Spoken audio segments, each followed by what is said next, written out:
Bitcoin just lost $546 while the Fed chair opens his mouth. Your crypto gains are on pause before Kevin Warsh speaks. Friday, August 28, 2026. Today's agenda: Warsh speaks at 10 Eastern with Bitcoin at 80,000. Nvidia added undefined 100 million in a session. Software beat the chipmaker on its own night. The speech, then the month-end bell. But look at what happened in stocks while we waited for this speech. Kevin Warsh gives his first keynote as Fed chair at 10 Eastern this morning. The Kansas City Fed posts the text as he starts, which means the reaction is instant. This year's theme is financial innovation and payments, a first for the Fed's own conference. Bitcoin arrives at that podium in a strange position. It traded just under $80,000 in Asian hours, after an overnight run to $81,280. That is about 9% over the past week. American spot funds have taken in $2.8 billion across 8 straight sessions, the longest run since April. August has cleared $3 billion and needs one more session to be the biggest inflow month on record. Now, hold that against the rate market. Futures price about a 35 in 100 chance of a September hike and fully price one by December. So the crowd is buying a hard asset into a raising interest rates path because the debasement story outranks the rate story. That divergence is today's position risk, because one sentence from the podium resolves it either way. This matters to you even without a coin, since the same speech reprices your mortgage through the 10-year. Watch for whether he spends more time on payments than on the path. If he stays on theme, the rate market gets nothing to sell, and the risk is he names a September preference. And while chips led the way, software companies did even better last night.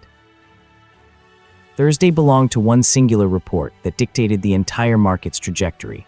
The Nasdaq climbed 1.5% to 26,541, while the S&P 500 added 0.7% to reach 7,731. The Dow gained 106 points to finish at 53,569. Nvidia surged nearly 9%, its best day since April last year, adding $442 billion in market value.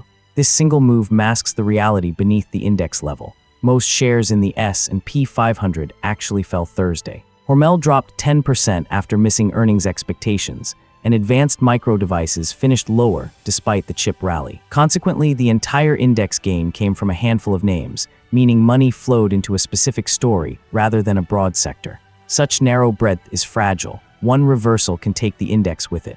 The 10-year Treasury yield sat near 4.6%, while volatility fell under 15, indicating investors were not paying for protection against sudden shocks. Crude oil hovered near $82, and Bitcoin held above $80,000. Asian trading remained mixed on Friday, as traders avoided taking positions ahead of the keynote.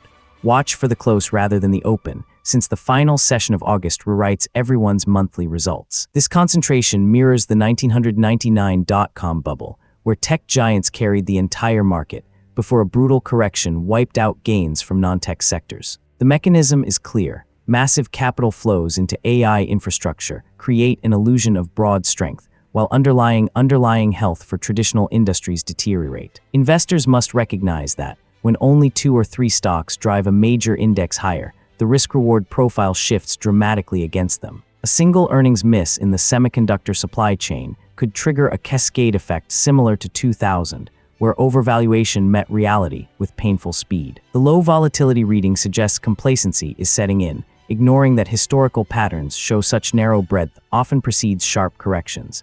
Concrete implications demand caution. Portfolios overly weighted toward megacap tech face heightened downside risk if investor mood shifts. But there is a wall of sellers, sitting exactly where Bitcoin is trading right now. The best trade on Nvidia's night was not the chipmaker itself. Salesforce surged roughly 23% on Thursday, its strongest day in 6 years. CrowdStrike gained 20%, while Okta rose 28%. Nvidia added 9%. The software layer re-rated harder than the hardware that triggered the rally. This move signals a shift from investor mood to underlying health. Customers now pay for outcomes rather than chips alone. Software had spent 2 years warning that artificial intelligence would erode margins. These results prove the opposite. This inversion determines which half of the AI trade your fund captures. Meanwhile, hardware buyers are moving down the stack. Reports indicated Nvidia agreed in principle to acquire open model repository Hugging Face for nearly $13 billion, though no deal is signed. Valued at roughly 86 times annual revenue, this represents a payment for a choke point rather than a business. One critical variable remains missing. Nvidia offered no China sales projection, where commerce remains tangled in politics.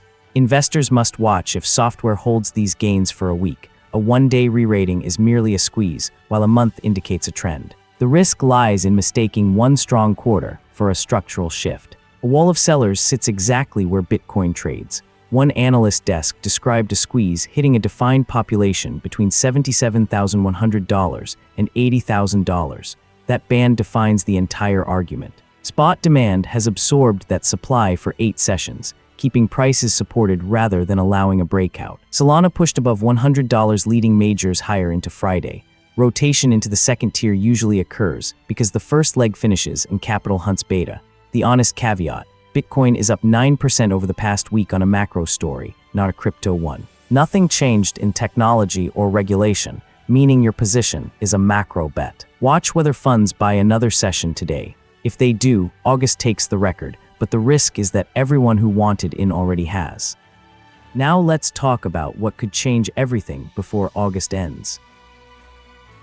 3 markers in order. First, the keynote itself, with the text published the moment he opens his mouth. Chicago business activity and the final consumer investor mood reading also land this morning. Second, today is the last session of August, which means month-end flows distort the tape. One more day of fund buying makes this the biggest monthly inflow the American Bitcoin products have ever seen.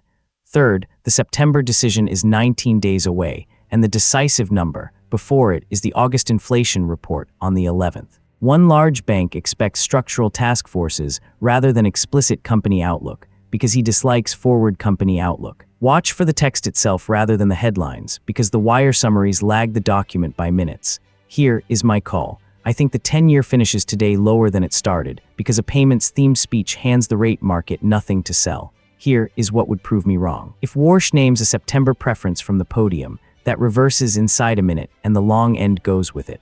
Watch the long end beside the headlines, because your mortgage, your savings rate, and your index fund all settle on one speech. Today's market action was defined by a split between tech optimism and macro caution. Nvidia added $442 billion in one session, but most other stocks fell, showing how fragile the rally is. Software companies like Salesforce beat the Chipmaker, because investors now see real profits in AI applications. Bitcoin hovered near $80,000 as ETF inflows hit a record streak, though it dipped slightly today.